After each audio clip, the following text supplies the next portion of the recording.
Okay, here's the number 6 cylinder. I got the camera in the hole here. You can see up here, number 6. And here's the top of the valves.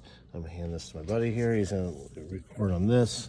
We're gonna, so pushing the camera in all the way down the cylinder. You see it's nice and fresh at the top and going all the way down.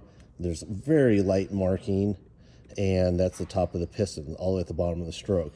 See, that's usually where they score, is all the way at the bottom of the stroke. You can see it's very good. I think that picture that we posted earlier just wasn't a very good representation of it. This car also was serviced at the dealer in Canada a lot. If you look at the receipts, it was serviced twice a year, full oil changes.